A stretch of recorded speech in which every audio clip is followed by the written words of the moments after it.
Usa ka pribadong eroplano ang nahagsa sa utlanan sa Esperanza o Bagong Bayan sa probinsya sa Sultan Kudarat kagahapon sa alas 11:30 sa buntag.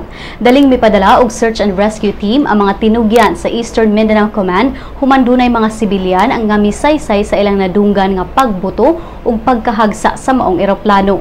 Matod ni East Mincom spokesperson Captain Alberto Caber nga dili pa nila makumpirma kung unsa nga klase sa eroplano ang nahagsa ug kung duna bay casualty as of 1:30 sa hapon kagahapon.